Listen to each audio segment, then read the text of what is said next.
All right, good morning, everyone. Welcome to the channel. It is morning still here. I realized I'd set the time in the YouTube scheduled stream a little bit early, and yeah, that was kind of a mistake.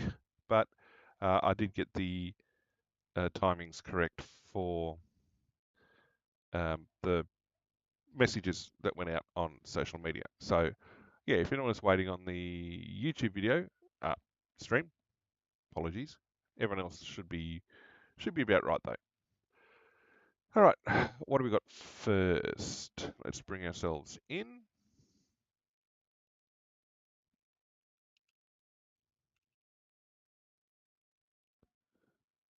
As it comes up. All right, first things first. Probably the biggest news story at the moment, and to be quite honest, should be massive compared to the sort of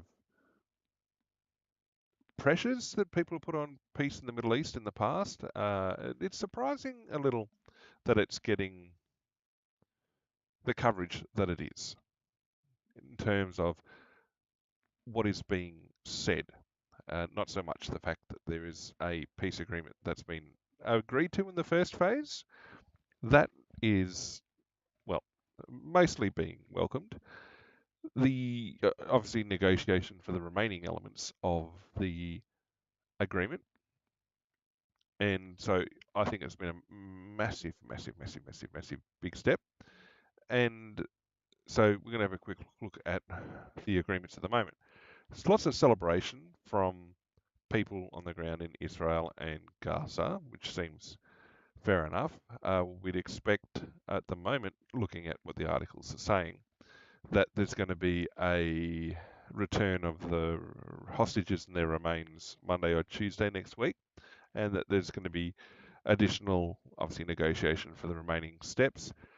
There's already been claims made by some of the political parties in Israel that if Hamas aren't completely um, dismantled, that they're going to bring down the government. Um, so there's plenty of tension still within the respective groups of people. There is, I mean, Yitzhak Rabin had tried for peace many years ago and suffered for it. Uh, the other thing that's sort of come up that's sort of not been memed just yet, but probably is this picture actually here, actually, of Marco Rubio letting Trump know that basically there'd been an agreement at the first pass, which has very strong echoes to when President Bush was notified about the attacks on the Twin Towers. It's a got very strong echoes to that image. One led to many wars. One could lead to an incredible peace. So, kind of an interesting juxtaposition, I guess. So I mean, he was in the middle of a televised committee meeting as such when that notice came through. So important. The Qataris and Egypt and Turkey were involved, acting as the not mediators, message runners, I guess, for the Hamas delegation.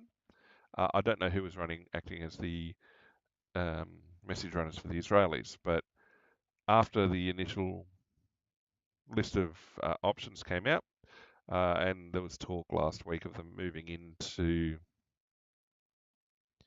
non-in-person, well, not direct, indirect talks. There we go. It's at Sharm el Sheikh, and it's not the first time they've had negotiations at Sharm el Sheikh, which is a resort in Egypt. Apparently, they're on separate floors of the building, and obviously messages went back and forth in order to do the exchange. So it's good. Um, of course, media can't let things be. Can't give Trump the win. Can't. build towards a lasting peace. I mean, I reckon had anyone else done it, had it been Bill Clinton back in the day, Obama, even the various Bushes, the media would probably be singing and dancing from the mountaintops for these. But instead, we've got the media throwing water on it, saying it's a fear it could be short lived, particularly once the Israeli hostages are freed. Now, there was an airstrike last night, our time, so Thursday night, in Gaza, and the Israelis said it was because the Hamas had pushed a military unit too close to Israeli troops. I mean, there's not much space in Gaza to begin with.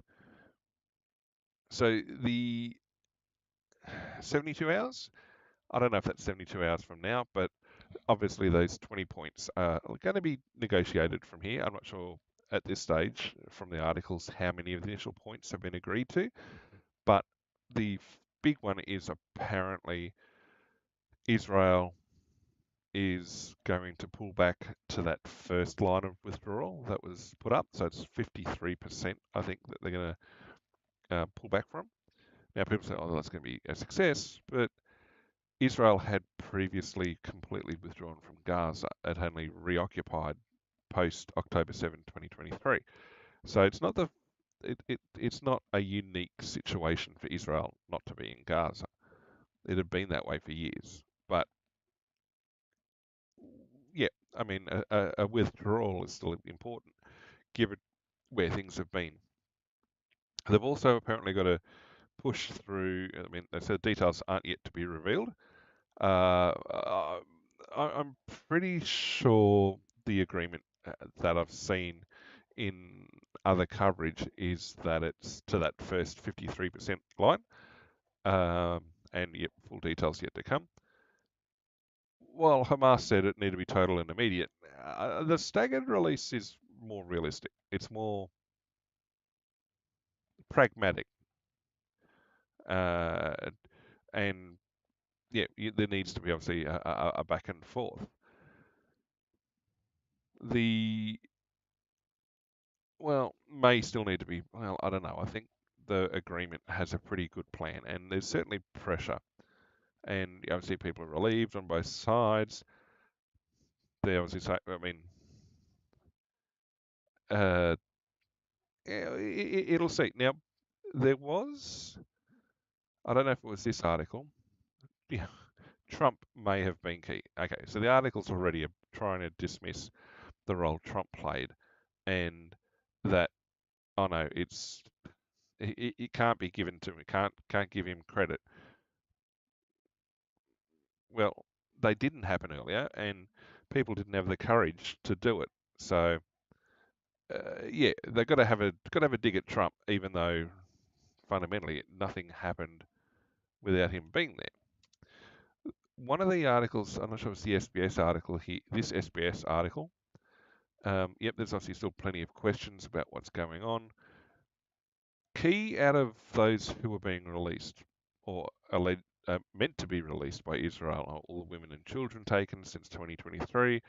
Um, I think like 1,300 others that have been arrested since then, plus a bunch more that have been held previously. What Israel has said, though, is that they're not releasing the remains of two top Hamas leaders, and there's a third key Hamas leader that they're hanging on to for now. And now, it may be that they do get released down track, but there are certainly people who view the exchange of remains and alive hostages for prisoners and prisoner remains as being a bit one-sided. That Israel has gained 70 odd sets of remains and hostages, in the Palestinians have gained an order of magnitude more in terms of who gets returned. And well, some people are saying that's not very even balanced. Well, it's part of the agreement. I don't know that there's a scope for it to be declared evenly balanced, yeah, we'll see.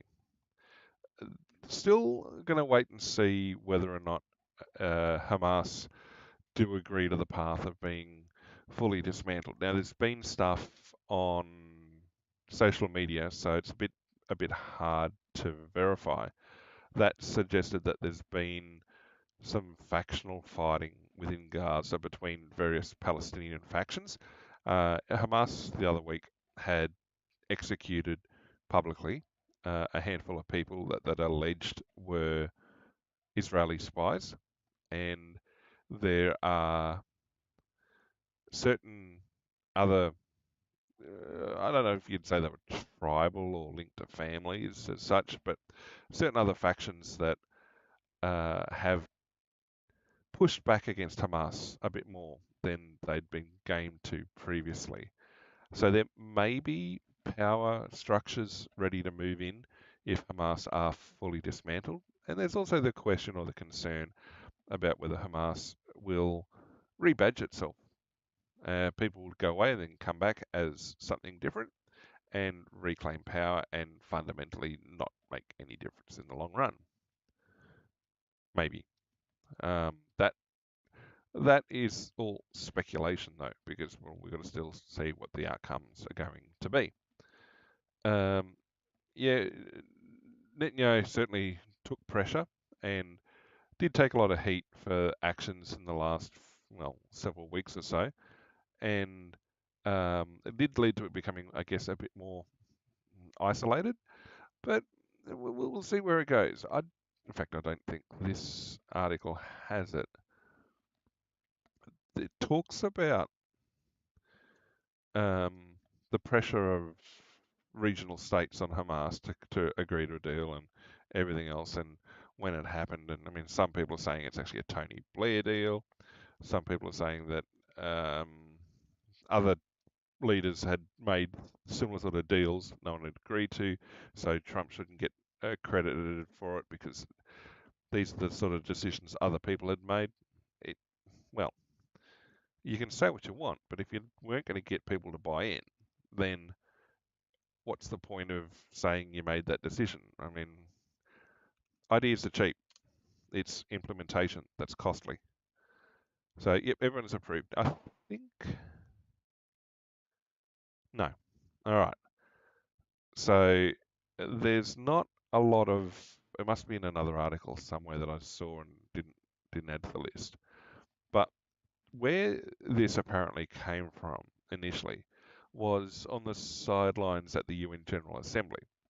So what had happened, according to this other article, is that Trump sat down with not just Arab countries on the sideline, but he specifically sat down with a number of Islamic countries. So that included Indonesia and, well, in particular Indonesia. Well, Turkey's not really Middle East; it's kind of half Europe. There's another country that it listed too, but anyway, they sat down with a number of Islamic nations, not just Arab nations, and brought together, not necessarily a coalition, but brought together a consensus on what to do, how to roll forward. And so built a pressure on Hamas in that method. And it was obviously Qatar and Saudis and Jordan and all the other, and Egypt and all the other nations that had basically signed on to the agreement. So there may have been the framework for an agreement. Apparently, the Israelis had been involved previously and again afterwards, but it was on the sidelines at the General Assembly where this sort of really kicked into gear and a workable solution was basically developed. So this is, in political terms, this has happened extraordinarily fast. Now, people may have had a plan going into the meeting of what they're going to demand, what they're going to request, how, like what sort of give and take there was going to be. And given that the General Assembly was like barely a month ago, it's, yeah, I mean, really, really quick. So it's good to see that they've progressed. And Trump said that he's heading to the Middle East this weekend, presumably to um, talk to a few of the parties firsthand, and obviously attend a couple of events, etc. Um, there you go. He has been invited to talk to the Knesset this Sunday, I believe, and he may head to um, Egypt as well, and presumably he's going to hang around there for an extra couple of days to oversee the return of the hostages, which I think it's important. Um, there you go. Abdel Fattah el-Sisi has invited him for celebrations in Egypt, and yeah, I mean, yes, numerous issues remain unsettled. I mean, the fact that people have signed on to the first thing, come on, give credit where credit's due. They're complaining that every detail hasn't been completely worked out. Yeah, they're looking a gift horse in the mouth, quite clearly. Um, Obviously, there are issues, but I mean, at some point, people are going to have to expect or accept a reality that their position is not as widely supported as they might, and so we'll see. We'll see how it rolls. Um, Obviously, as I said before, there's concerns within parties within Israel of there being um, insufficient, well, being there too much, being given one way or another. We'll see. So, yeah, it'll be interesting. So the deal's done, and well, like they did with Iran, there's been attacks basically right up to the ceasefire line. So we'll see. We will see. It would be good. So up to 400 trucks a day apparently are expected through of humanitarian aid. All right, that's enough on that one. Obviously, everyone's going to be chasing that. Jane Fonda, I mean, she's still trucking along. Wow, she's aged.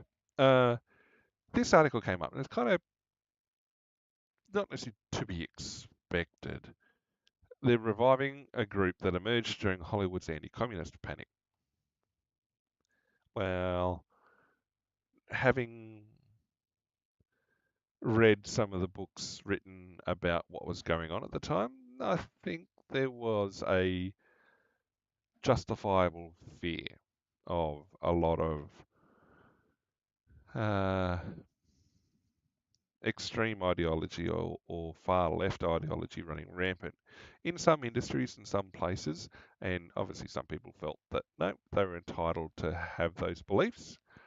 Well, other people felt no, we don't want that sort of political sway in our country, and McCarthyism. Um, the the weird thing is, like, what I don't know. Okay, the original committee for the First Amendment was formed in 1947. At the time, the government worried there were communists in Hollywood who were putting left-wing propaganda into movies. It wasn't just Hollywood. McCarthyism, or the House Un-American Activities Committee, so which is funny because McCarthy was a senator. So the actions of the HUAC were the main ones that did the what's regarded as McCarthyism.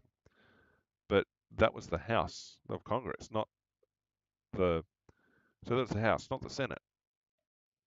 Anyway, it wasn't just Hollywood being targeted. Just Hollywood made a big deal about it. There are books that I've read where there have been people talking about their activities or the activities of their families in Hollywood at that time, and there were certainly a lot of card-carrying socialists in and around that time. Now, a lot of them would later suppress that history about themselves or hide their activities from that time frame. And well, look, people would buy into it, but clearly the government at the time, in the late 1940s, given that the World War II had just ended, Korea was kicking off, and rolling through into the Cold War, there was obviously a fear about subversive elements tied to international socialism within the country, and feeling that that wasn't in line with where America's was headed. Was it heavy-handed? Well, yeah. I mean, a lot of political action or inaction or state level action was heavy-handed back then in a lot of countries. Uh, so I don't know that. I mean, people are complaining that they feel like their First Amendment rights are being eroded, but no one's able to provide evidence. I mean, they build the speculation based on a fear of what they think Trump and his administration are doing or going to do. But whenever they're challenged to provide evidence of it, no, there's nothing there. It's like, oh, we managed to defeat it because of our protests. It's like, no, you're delusional. Uh, so you've got a lot of names here that are already very much known for their leftist viewpoints. Jamie Lee Curtis, Pedro Pascal, Natalie Portman, Michael Keaton, Whoopi Goldberg. I don't know about Viola Davis. I don't know who she is. Uh, but it's it doesn't help the viewpoint that you're an ideological group. You'd expect that if you're going to say that you want to protect your First Amendment rights, that you'd be drawing in a bipartisan group to do that, and it doesn't look like it's bipartisan. And well, that's a bit of a problem. It looks like it's leaning largely in one direction. The fact it's Jane Fonda joining to do it doesn't help the viewpoint that it's only the leftists doing it, particularly given her role during the Vietnam War, what she went and did and showed during that time. Certainly, there's a section of the US population that will forever hate her for what she did. Um, she gained the moniker Hanoi Jane for a reason. So, okay, yeah, well, that's pretty much just covered what I've talked about. There's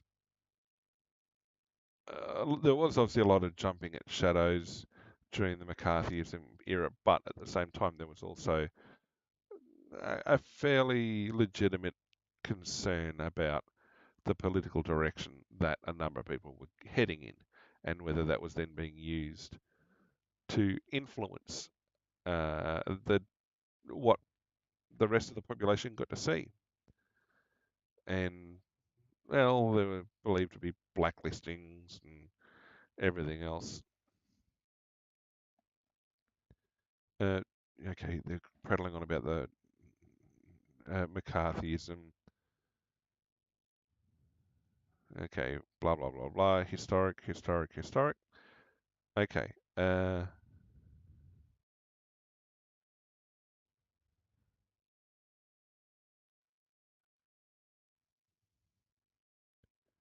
The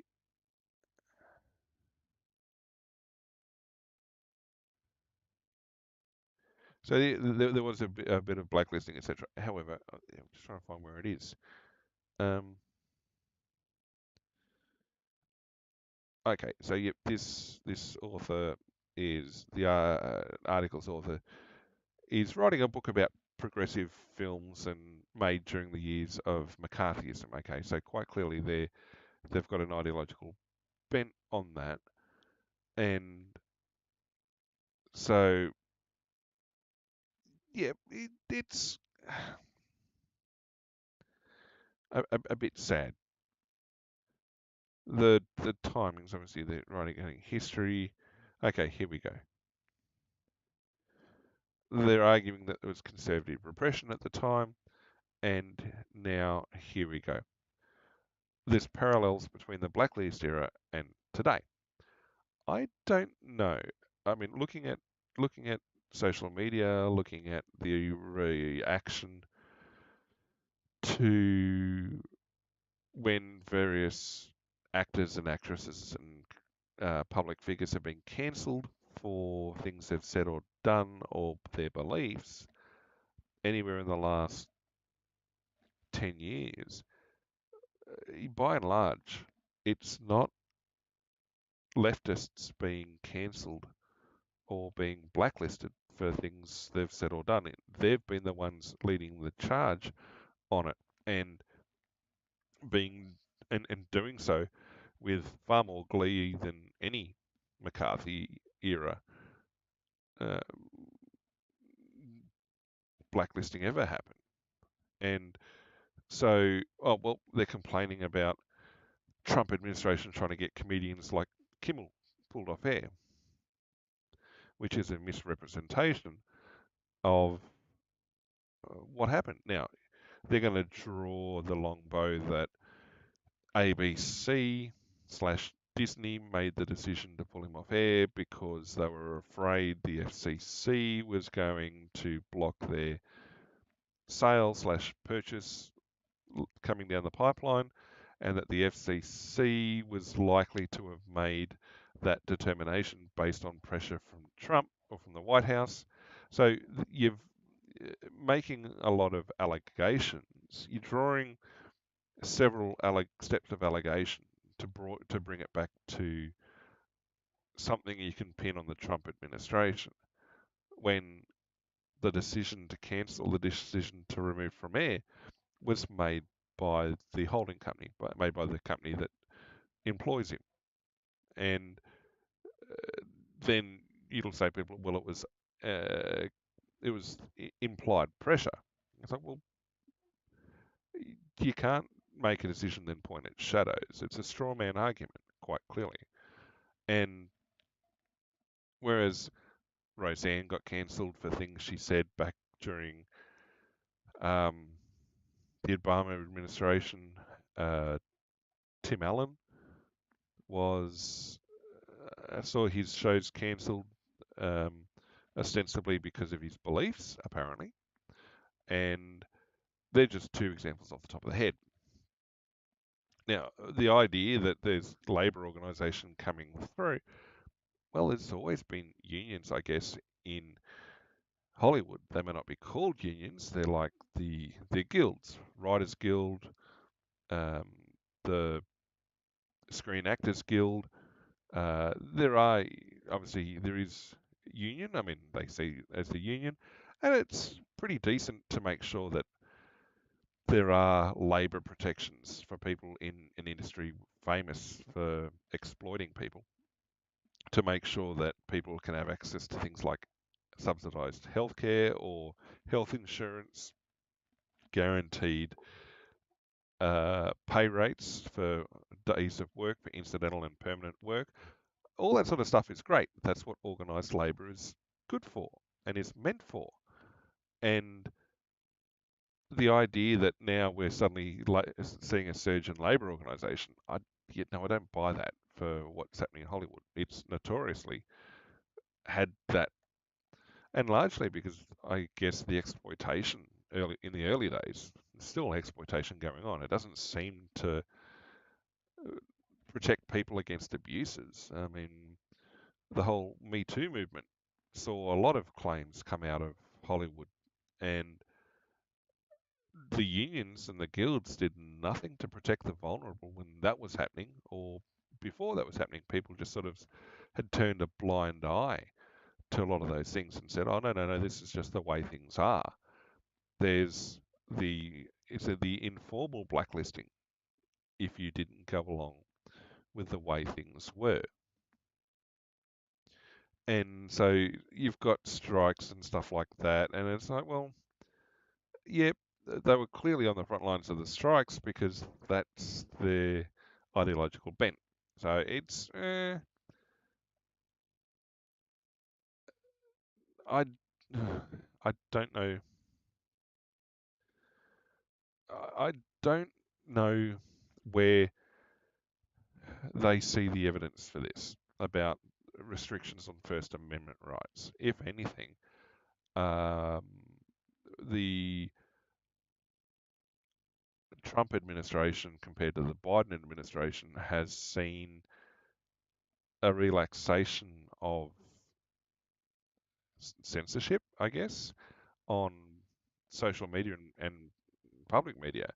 Uh, the big one being Twitter, where when Elon bought them, all of a sudden the shadow banning of a lot of conservative voices was lifted. Now, people who whined and carried on about that being the end of free speech went off and formed Blue Sky with the former founder, Jack, what's his name? Anyway, the former founder of Twitter went off to Blue Sky or other, Mastodon, and these other social media platforms sort of all fell in a heap because they became ideological bubbles of groupthink, and the old purity tests started coming out, and people found that it, they ultimately disliked being in these echo chambers. That's the good word. And so people were saying, well, X became an echo chamber. Well, if you left, can't complain when the people left behind. Keep talking about things.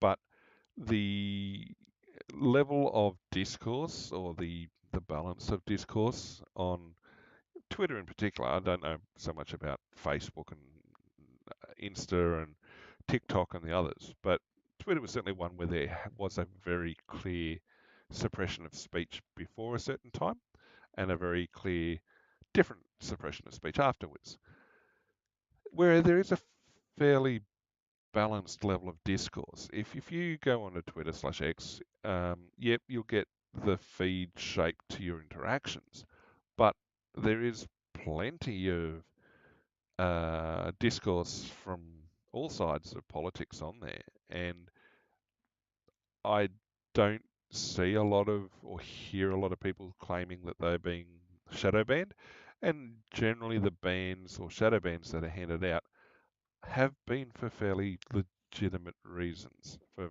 fairly extreme speech or awful rhetoric, not in terms of awful in terms of badly argued, but in terms of saying some rather horrid things that don't pass, would not pass if you said it to somebody face to face. Maybe for a short period it leaned one way, it overcorrected for a little bit, but it certainly seems like it's a fairly vibrant range of discussions. Whether it's healthy or not, meh, but it's a lot more vibrant.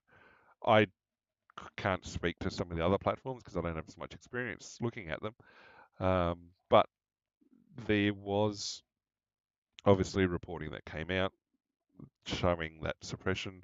Obviously, there's been the payouts from various media companies to Trump to settle lawsuits or to settle claims that they'd been suppressing speech. The most recent of which we covered just the other day about YouTube settling, uh, paying to settle, and admitting that uh, users and content had been shadow banned or deleted in excess of not only terms of service, but because of direct political pressure from the Biden administration at the time. And so you've got all these people running around crying about there's a restriction of First Amendment rights and everything, when the evidence would suggest that, if anything, there's been a relaxation of stuff to allow speech. Now, the nature of that speech, if you engage in violent rhetoric that exceeds the First Amendment protections, okay, you're going to have it curtailed. But Maybe that's why people are concerned, is that they've sailed too close to the line of what is actually excessive speech and are now finding out that whilst that may have been accepted previously, it's no longer being tolerated. The rules never changed. It's the enforcement of them that has. And it's, I mean, people say the standard you walk past is the standard you set. Well, if you don't enforce the rules, then that implies that you feel those rules are not worth the paper they're written on. So clearly this person's got a leftist bent. They're only worried about blacklisting of suspected communists, etc.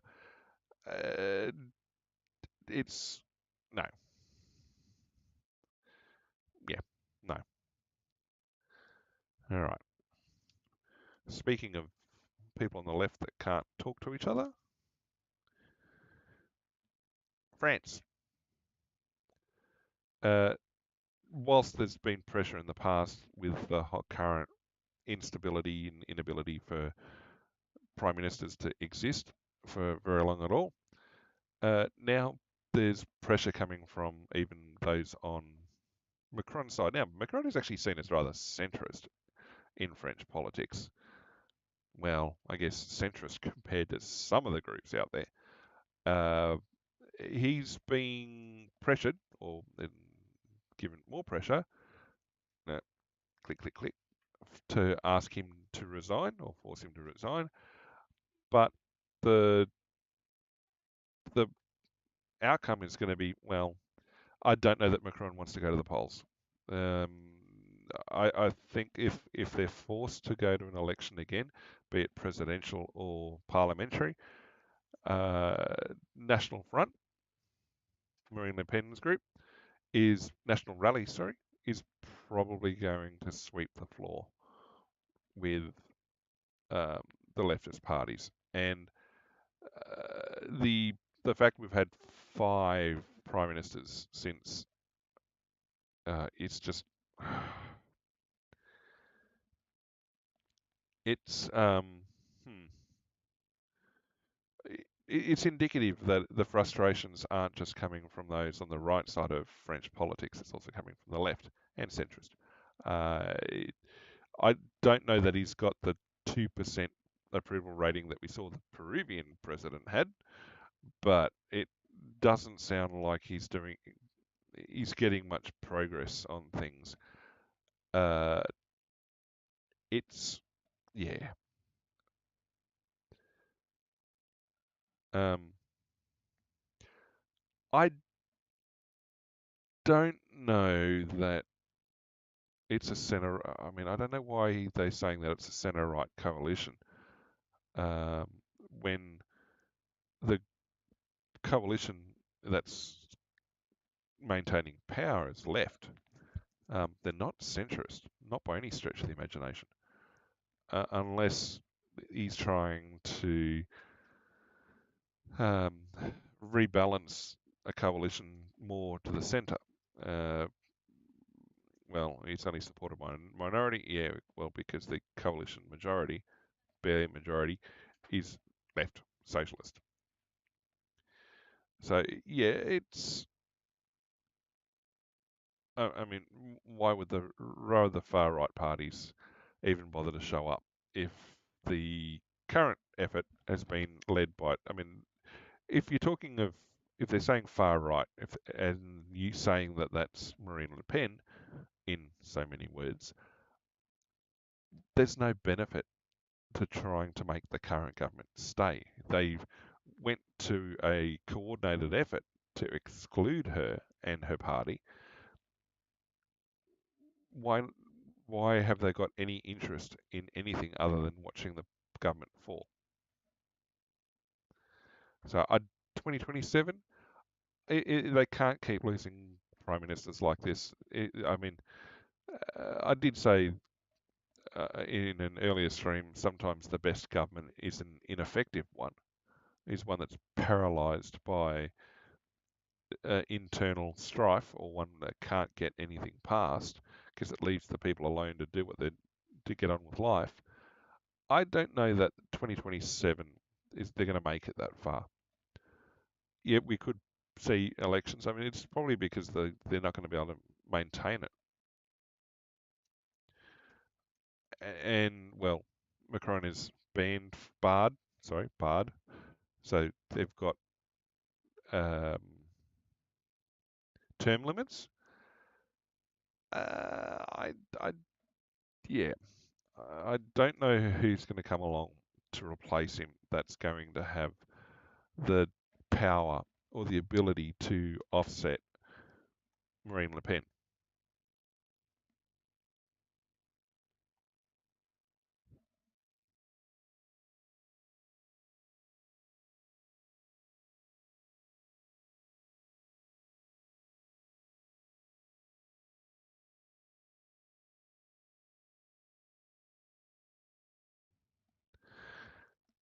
So yeah, it'll be interesting to see. I don't know who else they've got coming through.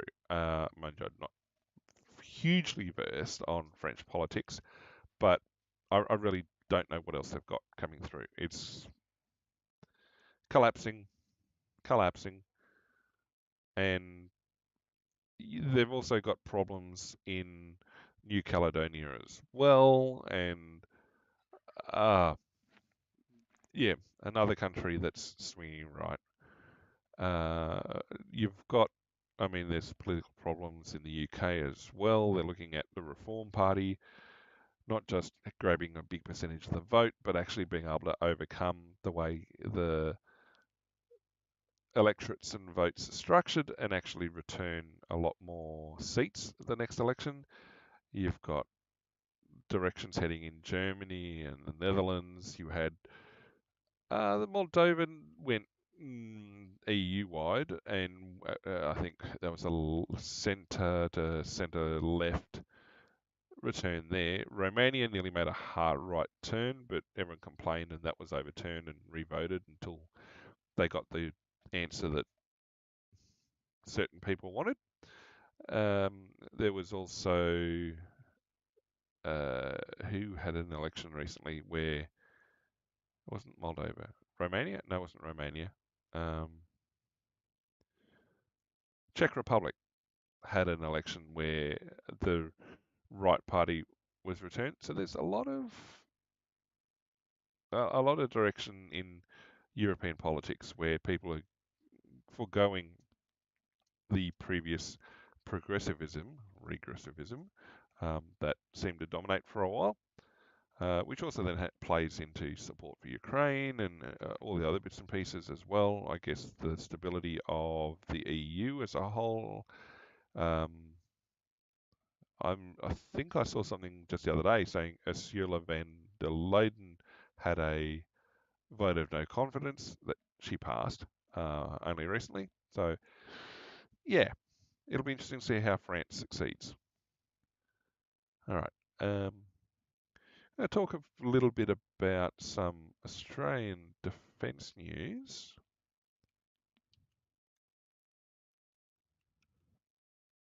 Actually, before we go to that,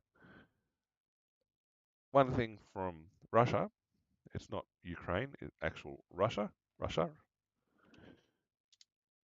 A while back, there was an aircraft crash in, well, where's the map?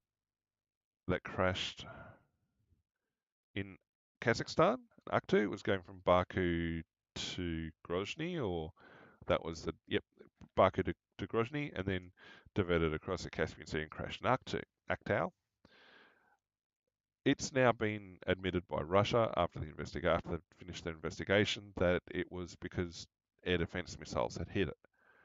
It's like, okay, well, the question is why had Russia fired air defense missiles at a civilian jet that was flying inside basically Russian territory, coming from Azerbaijan into Russian territory? I mean, why target something that I guess was known? I mean, Chechnya, not necessarily much Russia. The article here says that okay, um, that Russian missiles had detonated beside the aircraft last year after Ukrainian drones entered Russian airspace, and yeah, fundamentally the aircraft crashed and most people died. I think, don't know if there are any survivors from that one. That was the footage that was shown of the aircraft unable to maintain pitch and basically lawn darted right at the very end. Quite clearly, it had the elevators damaged, which is consistent with a missile hit. Not so much a big explosion on the fuselage, but damage from missile shrapnel and to control surfaces, basically. So it was mostly a plane until it wasn't, and so it was obviously air defences had activated after drones had entered the airspace, and so it crashed Christmas Day last year. Well, not Orthodox Christmas, but everybody else's Christmas. After diverting from southern Russia, where Ukrainian drones were reported to be attacking several targets. At least 38 people died, and so they've gone through and claimed, well, acknowledged responsibility during it, and that investigations are forthgoing, and they're going to continue to investigate what's going on. Interesting that this has happened when you go back and look at the MH17 shootdown and the continued position from Russia that it wasn't them. You've got an example here where they're willing to stand up and say, yep, we shot it down by mistake, yet they continue to deny responsibility with MH17, which feeds into the theory that, well, there's many theories around who was fundamentally responsible. Now, the fact MH17 was hit by a surface-to-air missile is not in doubt. The fact it was hit by I think it was an S-400 class missile is not in doubt. Well, whatever class it was, but it was a missile that Russian and Ukrainian forces had in stock and used, or had the ability to use. That isn't in doubt. What is in doubt, and continues to be in doubt, is who had their fingers on the button when the missile was launched and who targeted MH17. Now, I fully believe that MH17 was shot down as a misidentified target and that the target identification process of the operators of the missile at the time was flawed. In other words, battlefield ID, fog of war, they'd inadvertently misidentified a civil a civil contact as a legitimate target and engaged it. The subsequent activity, well, I mean, it's clear that the investigation that was carried out laid blame at one party, but I'm still of the opinion that the fog of war clouded things a bit too much at the time. It's a bit hard to say definitively who had, like, whose missile that was initially. The launcher subsequently did go into Russia. Well, it's believed it was because they had imagery of a S-400 launcher minus a missile heading into Russia. But who had that initially, who launched it, etc. Yeah, it's a tragic mistake, is what it was. It was a horribly tragic mistake. It it was sort of like KAL 007 shutdown or the USS Vincennes misidentifying a civil airliner and shooting it down, or Iranian air defense shooting down an airliner back in Trump's first administration because they misidentified what was going on during a series of missile launches and missile strikes.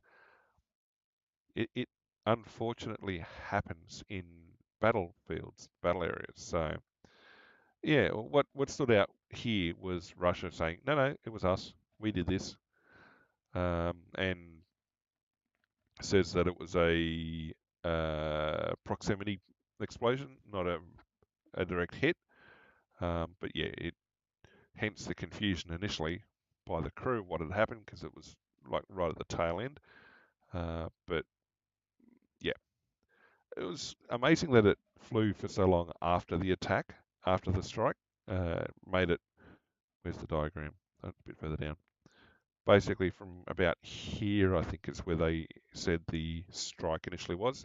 So instead of its flight path, it went a lot further off in a different direction. Now, presumably, they struggled to have flight control, and potentially the airspace was closed because of the drone strikes or the Ukrainian drones having entered airspace. So they may have had limited control over the aircraft, or they may have been directed away from the area because of active air defense roles. Well, they obviously got hit.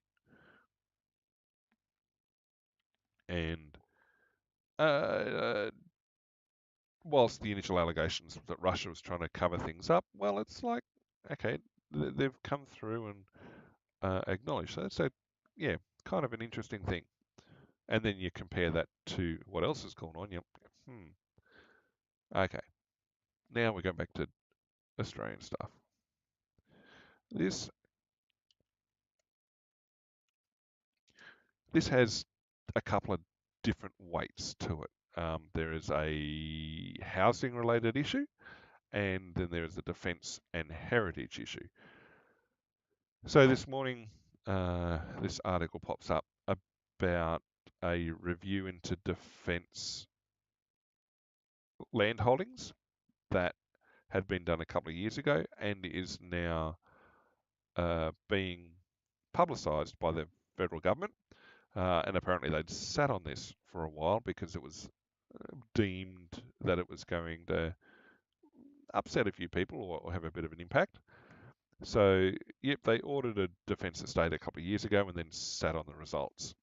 And uh, the contentious plans for a major consolidation of the property portfolio and some of the suggestions, oh, I think they're going to attract all sorts of hate. You're going to have people that say, oh, we should turn it all into sustainable housing, but you've also then got people saying that it's going to damage, it's going to be unnecessary destruction of heritage. It may it may be perfectly valid for them to say that a lot of these sites they've identified no longer need to be active defence sites or part of the defence portfolio. But the idea that you're now going to redevelop these sites into housing developments, I think, is the wrong thing to do. There is the destruction of heritage is a big thing, and a lot of these sites have a very significant historic significance. So um, the the author of the Defence's strategic review called for the Defence Minister to take bold decisions on asset sales, even if it upset military leaders and politicians. Well, it sounds like the author's got an axe to grind. They're talking about things like, okay, so this is part of Sydney's Victoria Barracks. There's Victoria Barracks in a number of cities, but you're looking at a uh, definitely colonial era barracks initially, so built in the 1800s from sandstone or bluestone, depending on where in the country it's built, very much identifiable as military buildings from that era. And uh, you look at, you go to Europe and you look at former military buildings or forts or barracks from this sort of time frame, there's relatively few that still exist. A lot have either been de-roofed and basically a little more than shells. Very few remain active use or have been kept at a have been kept from a heritage point of view. Australia doesn't have that much deeper depth in centuries of buildings to be preserved like this. And it's not like there's massive numbers of these sites anyway. I mean, there's basically one, maybe two in each city that's similar to this. You've got this sort of as an evolution of military barracks, military sites from uh, early settlement days. I mean, you've got in Sydney Hyde Park Barracks, which is now a museum and has been a museum for a number of years, right on the corner of Hyde Park. But it's been preserved as a museum of Sydney's early colonial period with a heavy focus on its military period at the time. It's like one of the earliest stone-built barracks, military buildings in Australia. Having the progress of these sort of buildings, it's a part of the heritage. I mean, yeah, okay, modern office buildings, you can argue, well, what heritage value is in those in terms of defence establishment, defence portfolios? You could maybe get rid of those and people wouldn't be too concerned. But it's these sort of places that have very distinct heritage value that, yeah, there's going to be an uphill battle. And there's going to be upset for, I think, for that reason, in addition to, well, military reasons as well. But the comments that I was reading were people, well, you had some people who were very clearly anti-military and were basically sell off every piece of military asset. We don't care, don't need any of this sort of stuff. Give it to the poor people, build sustainable housing, build public housing, and fill it full of the homeless. Well, delusional as much as anything else. So it does say the historic properties such as these barracks in inner cities, which is, well, they weren't quite inner city at the time, in Sydney, Melbourne, and Brisbane, are among the sites being scrutinised for sale and redevelopment. I mean, people say that the Liberal government, i.e., the Conservative government, were in the pocket of land developers. I don't think they would have gone to this extent. And well, and then some people say, well, a Labor government, the Progressive government, the leftists are just as far right. Expected to go to cabinet before Christmas, and that the government will respond to the audit in the very near future. The thing is, they've had the report for 2 weeks, 2 years, and nothing's happened. So, what have we got? Um, there's a bunch of stuff in here too, which is problematic. They can't just say, oh, it's going to be sold and things like this. Like, for example, Lewin Barracks in Fremantle. There is uh, concessions? No. Yes. There is strings attached to the defence stewardship of the land underneath Lewin Barracks, and so I don't know that they've got the ability to on-sell the land for non-defence use. Campbell Barracks, I don't know how much heritage value there is there. Lewin Barracks, I'm not 100% sure on how old that site is. Keswick Barracks, um, apparently that's a South Australian owned property now, not defence. RAF Williams. Now, RAF Williams and RAF Richmond. Air forces, as a general rule, have a much smaller physical impact on the land or historical impact than Army and Navy sites over the years. There's far fewer of them. Aircraft tend to fly around and, yep, they've got limited sites. RAF Williams and associated RAF Point Cook were the first real Air Force. I mean, it wasn't really Air Force at the time. I think it was Army Air Corps. But the first real RAAF sites. and bases. Ralph Williams has been a administrative, hang on, where is it? Number 4. Yep. It's been an administrative base for many years. I think it was head of headquarters, not Air Command was up in Sydney. Headquarters, uh, administration, command. They went, and it wasn't a command, it was a wing. Uh, um, Point Cook was used for officer training, and it used to have, back in the day, Central Flying School, till that got disbanded. So there was, I mean, there were, don't know how many are left now, but there were, 10 years ago, there were still pilots walking around in uniform who'd undergone flight training out at Point Cook.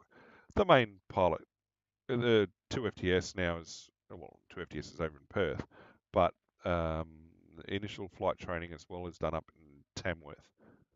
But yeah, no, they used to do flight training out of Point Cook.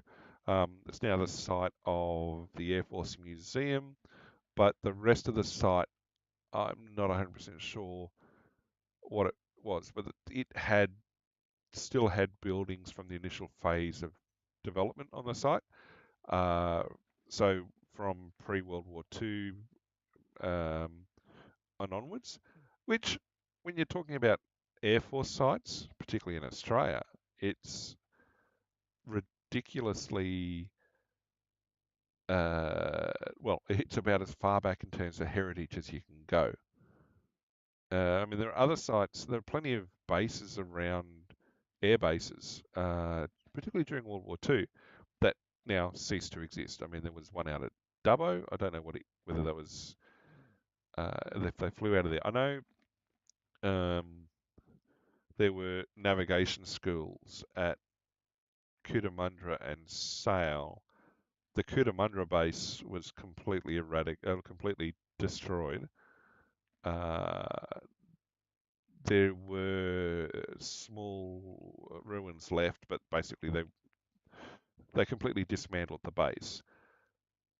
It surprisingly, it actually there's a bit of local law there about actually the site of the current hospital was the site of aircraft crash, a training aircraft crash during World War II that the new hospital was built on the site of, or the hospital was built on the site of, and apparently the hospital's haunted as a result. So interesting ghost law from, I guess, World War II era and later. The navigation school the main navigation school then stayed at Sale, and I don't know what they call it now, but I don't think there were any buildings left on Sale that were really from that early era of, um, I guess, site establishment. And so the question is, how do you preserve the heritage of a military force like that? Richmond here in Western Sydney, so out at Penrith. I mean, I'm pretty sure I made the comment in an earlier stream about air bases. I may have made it, I may have been off stream, but air bases in general, military air bases used to be well outside of metropolitan limits, set well away from suburbs and stuff. They're now surrounded. So Williamson Point Cook, up until well, well into the 21st century, were way out in cow paddocks. Uh, Melbourne has continued to spread, and it's now surrounded by suburbs. Now, 20 years ago, no, well and truly out of the thing. Now, there weren't flying operations out of them, but people are now looking at it as, oh, we've got this protected green space. We want that for development. Mm, there's an aspect to keeping heritage.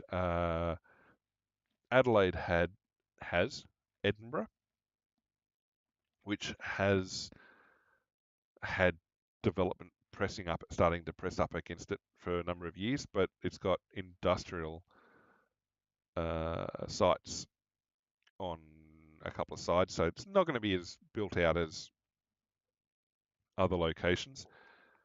Perth has had Pierce. That's been progressively built around for years and years and years. Sydney has Richmond, which is now completely surrounded by suburbs. Uh, Newcastle has Williamtown, which I think is still, you can't build on one side because it's the ocean. On the other side, it's getting pressed in against. Northern Territory's got Tyndall and Darwin. Darwin, main airfield, shared site. It's relatively built around, but Darwin doesn't have a lot of buildings to begin with. Northern Territory's got Tyndall outside of Katherine. That's not built up too much. Main one in Brisbane is Amberley, out past what's the name of the can't remember the name of the nearest town slash city. The base is Amberley, but it too is now being pressed up against by development. Now they moved some of the airlift assets out of Richmond, which is where airlift used to be, moved them up to Amberley because it still had space and was kind of, they had this idea they're going to make super bases for a while and so consolidate a lot of assets into the major basing. So there'd be, Amberley would have, I think, F-35s, MRTT, C-17s. I'm not sure whether the Spartans and the C-130s that stay at Richmond. Back in the day, Townsville used to have the Caribous, but when they retired, I don't know whether the Spartans ended up there. Edinburgh had Maritime Patrol. Pearce had air flying training, and then Williamtown, Tyndall would also then have other fighters as well. And then you had bare bases and other concepts scattered around. The other issue too is Australia hasn't been very good at preserving its aviation heritage. Um, there was a site in Adelaide that Sir Kingsford Smith arrived at way back in the day, and it was basically the site of the first aircraft landing in Adelaide. Adelaide's airport is main civilian airport is down on the coast near Glenelg, and basically has one big um, runway, and you kind of take off over the Gulf ideally because it's surrounded by suburbs. There's a light aircraft airfield, Parafield, which is also surrounded by suburbs. But where Sir Kingsford Smith had landed was open ground to the northeast of the city, northeast of the city, and up until probably the early 2000s, it was still open ground, and so had been recognised as basically the first landing site in South Australia, and ultimately, eventually, a suburb was built around it, and the specific site was turned into, well, effectively lost, was built over by a suburb, and then there's a tiny little community park, which was kind of said to be where the landing site was, but there was no preservation of it. It uh, for a for a means of transport, like it, it seemed a shame to have. It may only be relatively recent in history, but to have sites like that that have significance built over or eradicated like that, and so that's just aviation side of things. I mean, I'm sure there's other sides. Like I was saying, some of these older World War II era defence sites that just were basically bulldozed back into the dirt. Uh, Australia doesn't have a lot of that heritage, and to willfully go out and destroy it does not make any sense. So, okay, we finished talking about air bases. There's been pressure on naval bases as well because, well, they're waterfront and everything else. Sydney had a big issue. North Heads and South Heads. So North Heads used to be an artillery base, and that got turned. Defence sold that or gave it to the New South Wales state, and that got turned into a park. I think national park now. I think. Um, I'm not sure whether they were like, oh, we've been firing. They used to fire artillery off the North Heads for training. South Heads is HMAS Watson, so it's Navy training base. Um, but they're also looking at things like HMAS Penguin, which used to be, I don't know if it still is, the Eastern Seaboard's submarine base. I think the mine hunters used to come out of there too, or was that Cuttable? There's Navy sites all over Sydney. It's like if you go and take the River Cat from Circular Quay up to Parramatta, you actually go past Navy ordnance stores on the Parramatta River. So where the Navy nominally keep all their uh, missiles and gun shells and things like that. Whereas Air Force used to keep theirs at, well, they've got a variety of sites for storage, but Orchard Hills used to be a big ordnance store for Air Force. And Army just have stuff all over the place. Um, so Orchard Hills is Western Sydney. Um, and then Army's got Holsworthy as well in Sydney. And funnily enough, there's been pressure to build onto Holsworthy as well. But Holsworthy's been sort of protected as near pristine bushland because they've had live firing exercises in it for so many years that there's no guarantee that all the ordnance has been picked up. And so it's protected by virtue of the fact that it's too dangerous, or perceived to be too dangerous, for people to go in and wander around, build on indiscriminately. So, I mean, HMAS Penguin, well, if they get rid of HMAS Penguin, where are they going to base the submarines? And there's certainly a lot of pushback for the idea that they might move them down to Port Kembla or might even move them up to Newcastle. I don't think there's a site in Newcastle that's currently available. Maybe if BHP move out, but I don't know. Wollongong has the Navy Hydrographic Office, but I don't think they dock their hydrographic fleet down there. So it'll be interesting. And then you've got the Victoria Barracks in Melbourne and Sydney and Brisbane as well. And it's just like um, uh, there are a number of properties within Defence Estate that really have their history. They do. History, heritage. Look after them as being part of something in the past. Well, that's what history is, but not necessarily focused on the future. Uh, it's kind of what preservation is focused on, preserving the past. So it may not meet defence needs. It may be that yet these sites, particularly these inner city barracks, are not flexible enough for defence needs. Great, but preserve them. Don't develop over them. Uh, Constituents are concerned that South Australia's Woodside Barracks, for example, would be sold and converted into housing, and that it's controversial quite clearly. Uh, City of Sydney has embraced the idea of Victoria Barracks in Paddington, so like right in the middle of Sydney, being converted into public green space and housing units.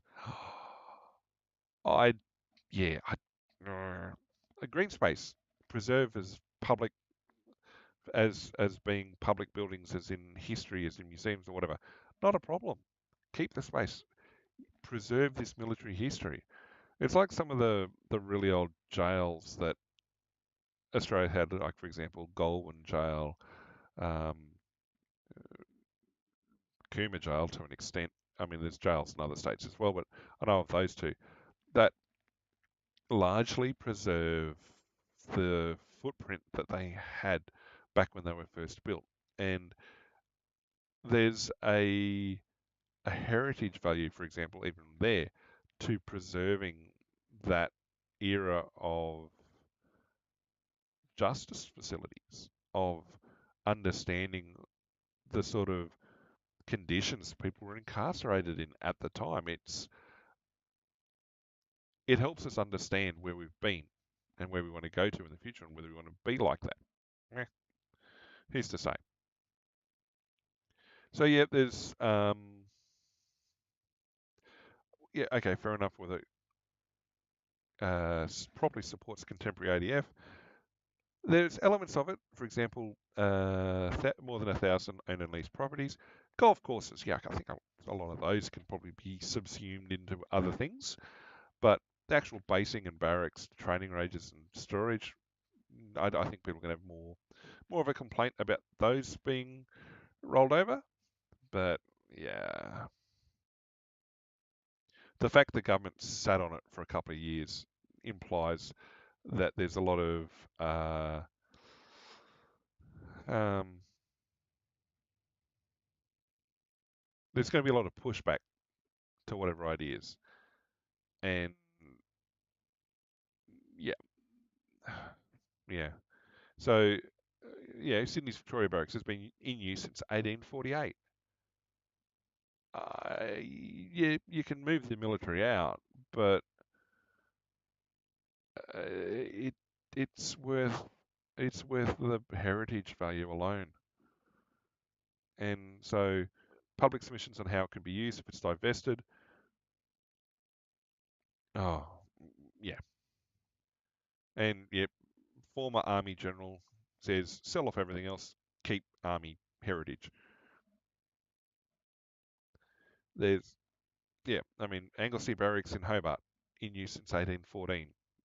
Melbourne Victoria Barracks since 1872. Brisbane's Victoria Barracks 1864. These are sites that were built and established less than, I mean, Tasmania, well less than 100 years after Western settlement, European settlement. In fact, some of them extremely early in the development of that particular city. It's important cultural heritage, whether or not you agree to it as continued defence use. It'd be the wrong thing to turn it into housing. Sticking with defence, there's a couple of articles that have popped up about uh, concerns about China's activity and level of threat. So there's all sorts of Senate estimates going on at the moment. So all sorts of people are making interesting comments and statements depending on who's being questioned at the time. So they see a deteriorating security outlook in the Indo-Pacific. Nah, it's probably nothing that's going to surprise anyone who's been paying attention to geopolitics in the Pacific or the Indo-Pacific. The rise in power of India in the Indian Ocean and the rise in power of China in the Pacific should not be a surprise to anyone. If it is, read more. Uh,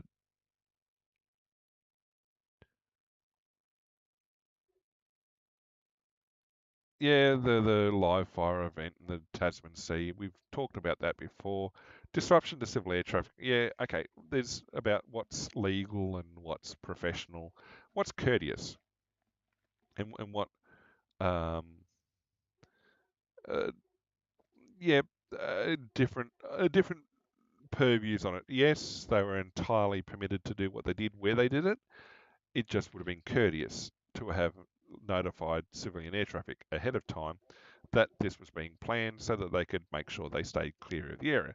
Now, it may be culturally appropriate for the Chinese in China to do this at late notice, but traditionally in Australian airspace, um, or where Australian aircraft tend to fly, these sort of live firing activities are well planned and are notified well in advance. The NOTAMs, sometimes even ADPs, not ADPs. What's the name of them? They used to be on yellow paper. AI, no, AIP? No, just I think what the circulars and subs used to come out for large military exercises and stuff. Live firing in designated firing airspaces or uh, designated military ranges would generally just be notified by NOTAM. But that sort of stuff would be notified well in advance or planned. And if you'd been flying in those areas for any more than 12 months, you probably got a handle on the sort of annual exercise cycle or annual operation cycle. When there were major fleet build-up phases, when there were major ground um, army exercises, deployment cycle, not only deployment cycles, but you get a feel for how often ranges be activated and what sort of firings would go on. Australia's military isn't that big, um, and they tend to stick to planned exercises fairly well. So yeah, that sort of stuff would be fairly well planned in advance. Plus, it wouldn't just affect aviation. If you were doing stuff out over the water, you've got um, civil merchant traffic to worry about. You've got fishing fleets. You've got um, recreational traffic as well. There'd be notice to mariners as well, but in general, it's done as much deconfliction as possible and trying not to disrupt everybody else's use of the water space and airspace as much as possible. So yeah, so whilst legally permitted, from a courtesy point of view, it was not very courteous. And while the okay, while life unable to predict whether live fire drills will continue to restrain away in Australian waters, uh, and that's being a bit too conservative viewpoint. It should be expected. You can't stop it. I mean, depending on how you define Australia's waters or waters of interest, there may be complete things you don't even know that this stuff has gone on because there's no air traffic in the region or anything like that. They may be being tracked through various means, but they're, it's quite possible that this entire thing's going on that's just not being known about because it's out of range of ground-based sensors or even the sensors that are available at the time. So, yeah, I mean, there's always been a concern. I mean, certainly since the turn of the 21st century, after China acquired the aircraft carrier that was nominally meant for a casino, um, and people who said they were going to refurb it and build their own were called crazy. A few years later, China's now sailing aircraft carriers around the place, plus the build-up of their submarine fleet and stuff. Like I said, prior to certainly in the 20th century, even to the late end of the 20th century, China was not seen as having anything other than maybe a green water navy, so largely coastal, uh, not a blue water navy, so not a global force projection, not into the major oceanic projections. They were certainly still involved in the Spratlys and Johnson Atoll and the South China Sea, but it was not as active or had developed as far as it has now. And you look at what they deem Coast Guard vessels now, you're almost looking at um, cutters and large, uh, almost frigate size vessels with blue water capability that they're sending into the South China Sea. I mean, they class them as Coast Guard vessels, but yeah, it's like the US Coast Guard having Oliver Hazard Perry class frigates. They're not going to have SM-1s on board, but it still used to be a proper naval frigate. Now it's a coastie. Um, but no, China certainly poured money into their military expansion, and it had been seen for many years that where they had these frontline modern capabilities, anything beyond that was largely conscript level, uh, very poorly equipped, poorly manned, poorly maintained hardware. Whereas nowadays, no, they've managed to move things in depth. So yeah, I think that's definitely moved on. Plus, China developed their space capability and anti-satellite shots and everything else. So yeah, the idea that China's a growing threat or growing capability, let's go capability. If they're certainly seen as a threat by a number of nations, their growing capability in the region, that should not be a surprise to anyone, nor should the idea that they're going to outpace other nations. I mean, I doubt that Australia's got the capability to take on China. Uh, Certainly not in terms of numbers. I mean, again, in the past, it was seen that China's territorial ambitions didn't extend much beyond Taiwan, whereas nowadays, with their ability to project force, well, it might be a bit different. I remember it was a big thing, relatively big thing, back in the early mid 2000s when we had Chinese naval ships do port visits for the first time in Australia in a long time. That was seen as sort of like a waving the flag goodwill type sort of thing. Would they happen now? Oh, I don't know. Growing PLA assertiveness? No, they've been assertive for years. Look at what they've done in the South China Sea. So,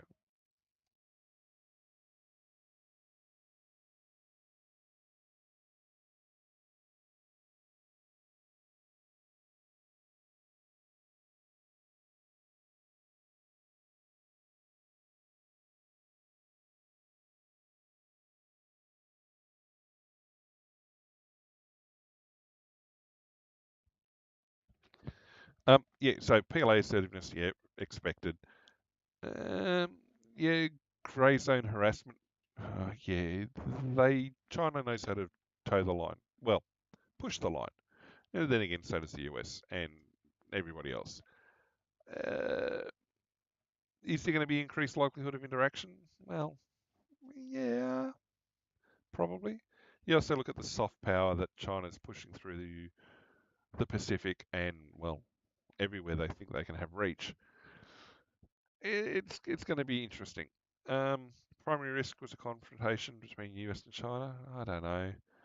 It's more risky, not less risky. Well, if you've got one side continuing to arm up, well, at some point they're going to feel that they don't need to fear their opponents that much. Yeah, collaboration, etc. Blah blah blah blah. Okay, what else? So that was coming out of Senate estimates. There's another article very similar to that. Okay, that's the video of it. That's not a problem. That's the same thing. And I dare say this is the same feedback, but different news source. Okay, so refusing to buy Chinese EVs for defence kind of makes sense, I guess. Blah, blah, blah. Yep, Senate estimates.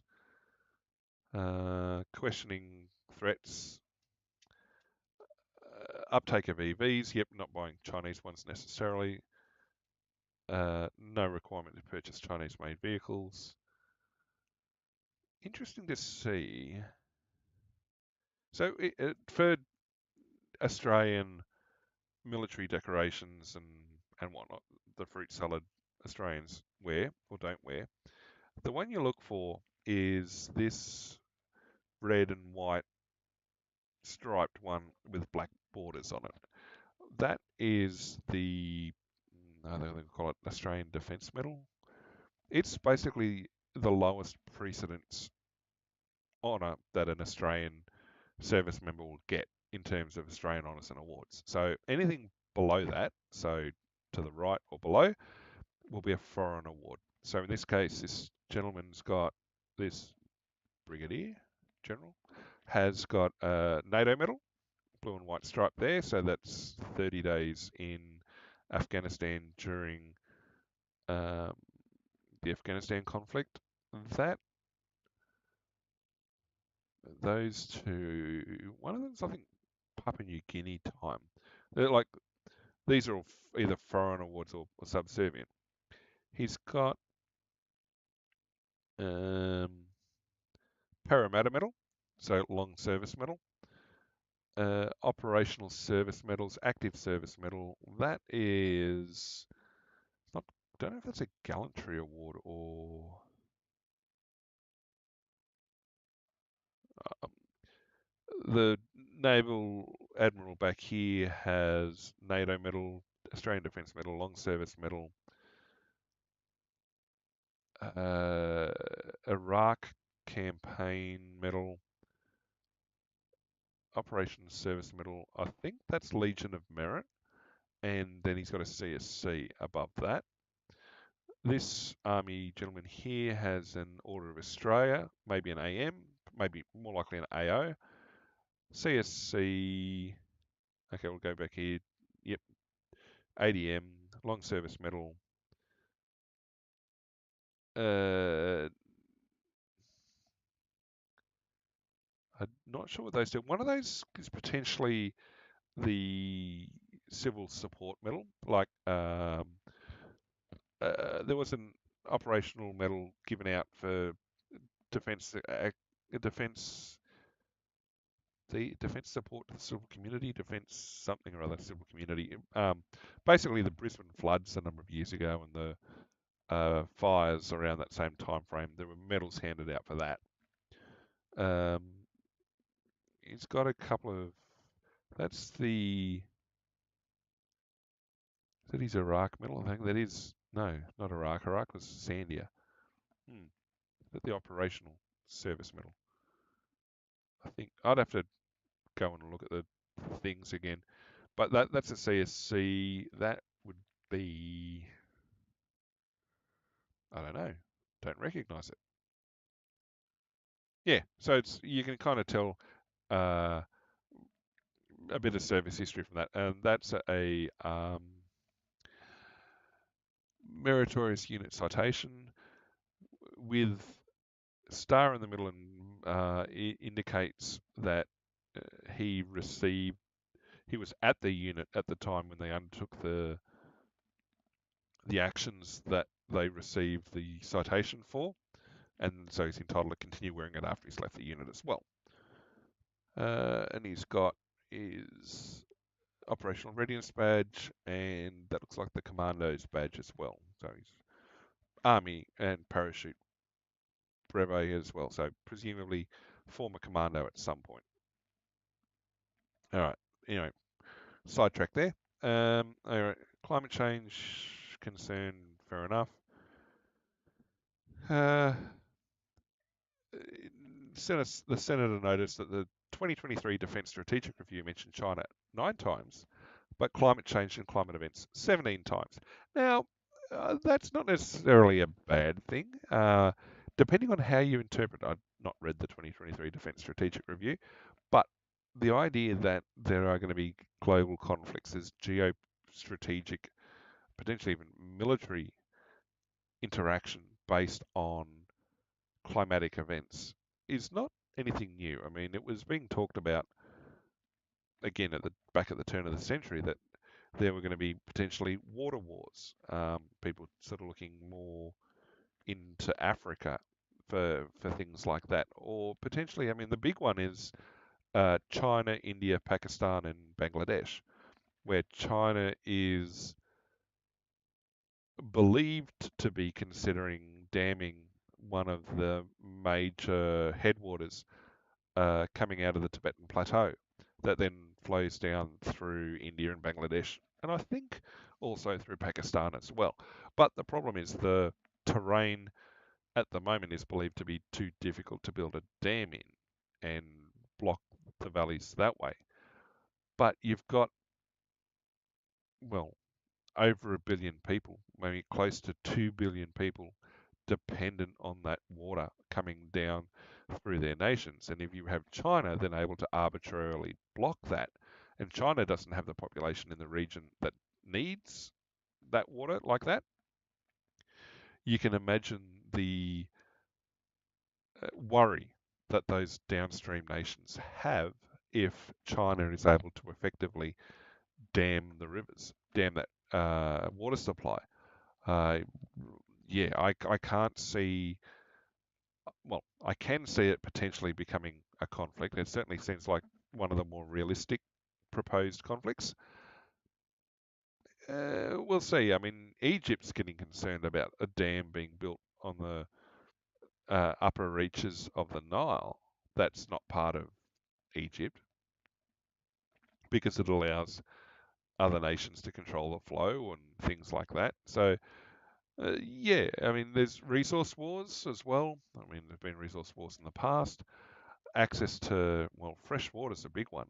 Um, Access to mineral resources.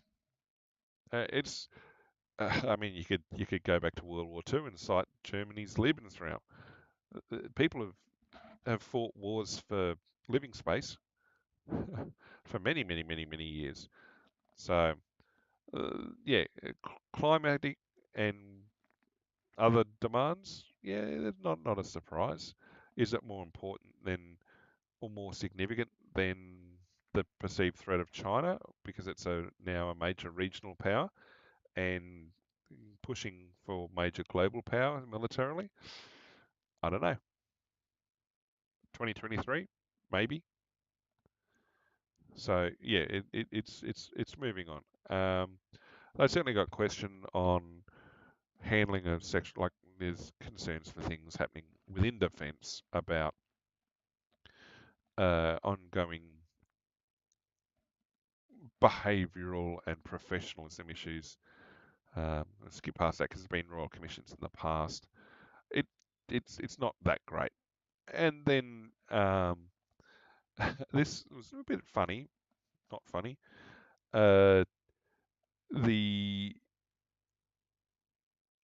idea that they produced a cookbook from within a group, uh, and then I mean the cost was pretty low, $1,800.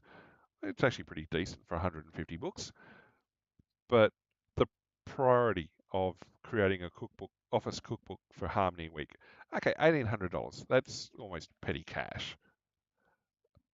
It's certainly not a huge amount given what guided weapons and explosive ordnance are expected to handle.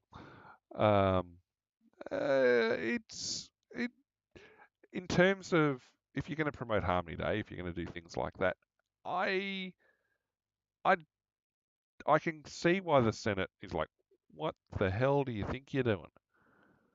But at the same time, if you want to celebrate or recognise the diversity of your workforce, all the magic button words going on there, why not do something like this? It's a good PR thing. Well, until the Senate gets a hold of it, in which case it's now a bad PR thing.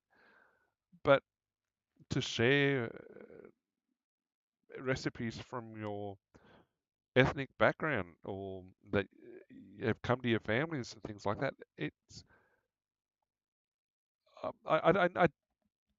whilst it's yeah kind of funny and a bit weird that it's happened, I don't understand how a government that's nominally progressive is getting all up in arms about it. I mean, I can understand getting up in arms about the unnecessary expenditure of public monies, but it's $1,800. I mean, for 150 copies, that's what $15 a copy. Yeah, you could have paid for that. People could have paid for it. I mean, I don't know. I mean, only 40 pages. Okay, maybe if it's 140 pages, I might be a bit more interested in it. But uh, it, yeah, it's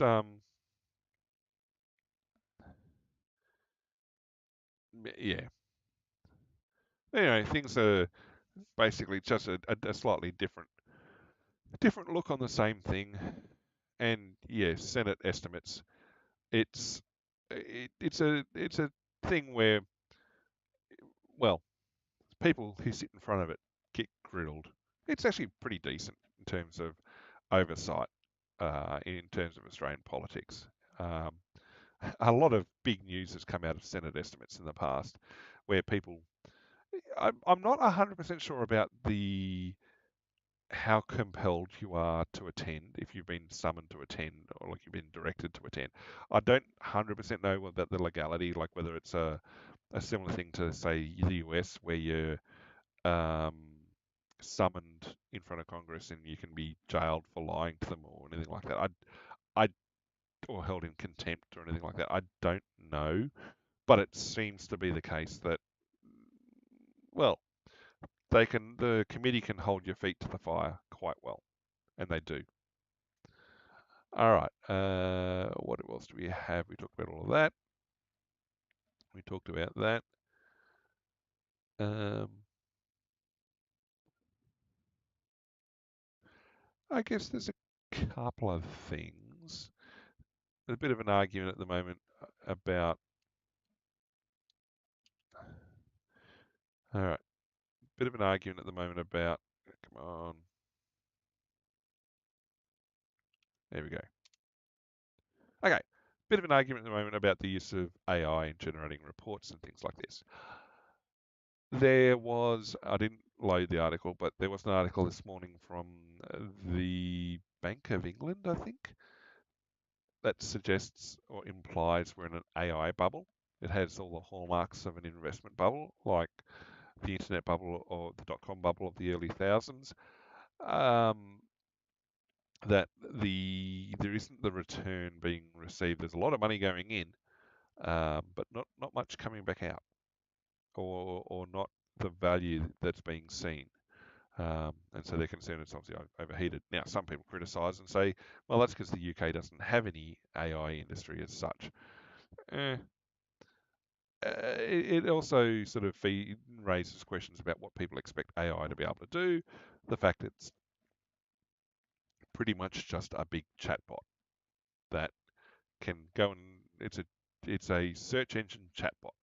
Doesn't understand what it's returning, and people unwittingly trust it when there is no trust to be had with it. But the other part of it too is the more refined things are more business rules, hard-coded business rules.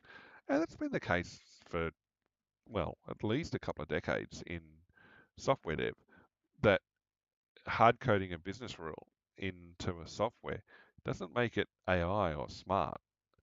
It's just business rules. It'll expedite processes and things like that. There are certain things that IT systems are very, very good at doing. Doesn't mean they're smart. I mean, if you can codify the business rule, you can probably develop a software application that'll automate it. Yep, cool. And if it's an iterative process, even better. But it doesn't comprehend what it's doing. It's just taking numbers in and churning them and spitting numbers or spitting data back out. Garbage in, garbage out problem. However, the idea that people have placed this excessive trust in those systems, yeah, I mean, I could probably dig up articles from actually, what are we, 2026, 5? Yeah, 20 years ago now. I could find articles from 20 years ago talking about this same sort of stuff. And there's the insane aspects around it. It hasn't changed. It's just become more public, or become it's somehow taken off in the public's awareness. It's like cloud computing. Everything is someone's server somewhere. That's what the cloud is. It's just somebody else's server somewhere else. You're paying for server space somewhere else. Now, is it tied to a very specific physical like piece of hardware that you can go to a colo and kick? Well, at some point it is. Whether or not it's a virtualized asset, so a piece of hardware that hosts multiple instances, yeah, quite possibly. It's still a piece of hardware you can go and kick, but it's a consolidation of those into a single into major service providers, and really that's what it is. That's all the cloud is is somebody else's server hardware and storage hardware, and there are outages of the cloud service providers because their colo sites have fallen over, or um, in the case of Cloudflare, they've had issues with balancing, they've had issues. yeah, there's all sorts of this sort of stuff. It's technology that's been around for decades. Some of the interconnects have gotten a bit better. They've found use cases for them a lot better. They're not problems. They're not solutions in search of problems as much anymore. The marketing for them certainly got a lot better. People found a way to describe them to end users in a way that they felt like they wanted to go and use them and implement them. That's the big change. So these LLMs and everything else, they're evolutions of they're a natural evolution of systems that were developed and have been developed in some cases for decades. You can find, I guess, some of the theory behind it in papers from really the 70s and stuff. I mean, I can look at I mean, there's AI papers and books and stuff, yeah, from way back when. And ultimately, these are chatbots in a way. And so, just because the tech doesn't match the marketing isn't necessarily a fault of the tech. It could be, but it's not. And of course, this was going to happen, wasn't it?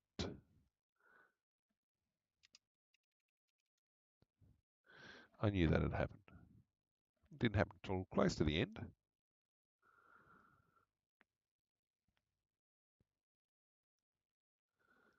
Uh, We're back.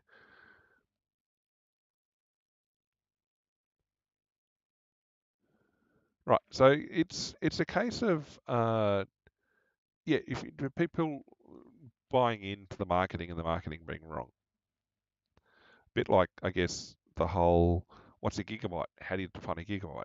Is it what's the SI unit? Is it a binary thing or is it a base 10 thing? And then trying to rename things, and it's like, no, it doesn't work. No one's going to buy into it. No one does. It's all too hard. Uh, yeah, so failure to follow guidelines is putting organisations at risk of receiving error-ridden work from professional services. Well, yeah, there's people being criticised for over trusting the returns and using it in, say, legal submissions and decisions like that. There's a lot of scary things going on where people just whole blindly go with it. Anyway, Deloitte has been forced to provide a partial refund to the federal government after it used AI in the creation of a close to $500,000 report for the Department of Employment and Workplace Relations. DWA, I think they call it. I mean DEWR, but I think they pronounce it DWA. It was the report was quietly updated online last week to delete references and footnotes to people and papers that don't exist. No one checked the work. The report's conclusions did not change with the update. Well, that's probably because if anyone's ever been involved with writing reports like this, people generally start with an outcome and then write the paper to fit. Uh, yeah, there are clear guidelines available to the big firms on how to use AI safely, blah, blah, blah, blah, blah, blah. But the idea that, um, well, it's challenging how the consulting industry works, but yeah, it's, dear. Just the idea that, uh, well, they're complaining that the consultancy sector is under pressure in recent years. Well, because of bad behaviour, PricewaterhouseCoopers, PwC, shared confidential tax information. KPMG's like lost 2/3 of its government income. PwC has left the income. Ernst and Young has shrunk too. Deloitte, okay, it's kept it, but yeah, the big four, now five if you include Accenture, yeah, they're not hiring as much. I don't think it's AI causing it. I think a lot of government acquisition stuff. I think there's a lot of people either have hung their own shingle out, and so the smaller level contracts are being done by boutique firms or independent contractors. Uh, the big four slash big five obviously are there for the major works. Uh, the whole consulting government work thing comes and goes in waves, in cycles. So it'll be for a period of years, there'll be a massive number of public servants so they can do the work in-house. And then there'll be a cut to the public sector. A lot of those people will then go across to the consulting firms, earn more money, and come back into the office and do the same job, but be doing it for one of the consulting firms. And then, so the cycle is they cut down on the public sector, but then the work still has to be done, so it's contracted out, and these bigger companies come along to handle the larger service delivery contracts. And then there comes a phase where contract spending is cut, and they try and boost the public service hiring again. So then people leave the contracting services, wander back in, re-sign with the public service, show back up in the office, and carry on with the same work. Okay, that might be a little bit cynical, but that is kind of the cycle of how this all works. At the moment, this idea that, oh no, the industry's hurting for acquisition of numbers, well, there was, and I did talk about this the other week, about job numbers and how the industry, well, how employment has rebounded after or changed after the pandemic. There was that figure given in the ABS, or in the newspaper article about the ABS report, that traditional hiring ratios, public sector, private sector, is about 1 to 4, 1 to 3. So about 25% of the 25 to a quarter to 1/3 of the jobs being filled at any given point in time will normally be government or public sector uh, employment, and then the remaining 3/4 to 2/3 is private sector, so non-governmental employment. Since the pandemic, the figures, according to the ABS, are the other way around. Basically, 3/4 of employment that has taken place post-pandemic has been public sector. Now, whether that's people on contracts or full-time, I'm not 100% sure, but it's a massive change to the normal patterns of employment.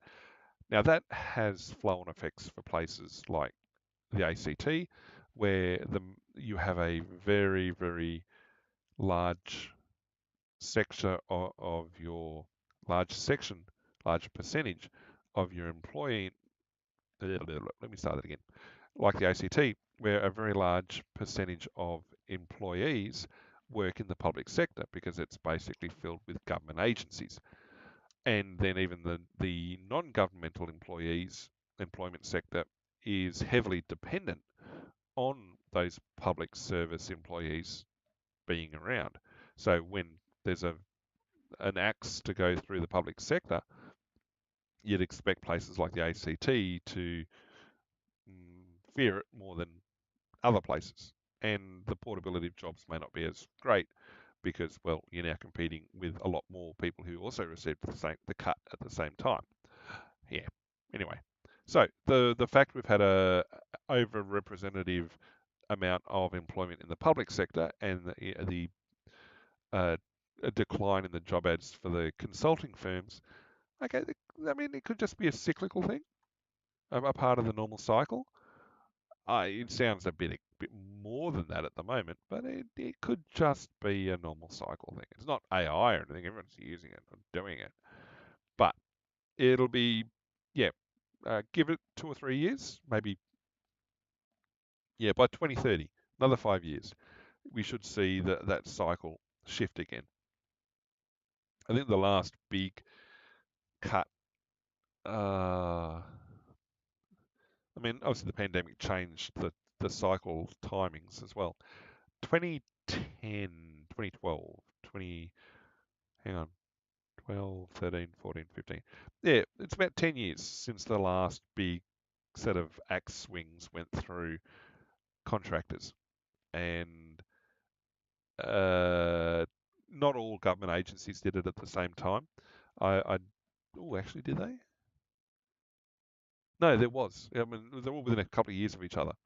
There was a big swing of the axe for contractors in that 2015-ish timeframe.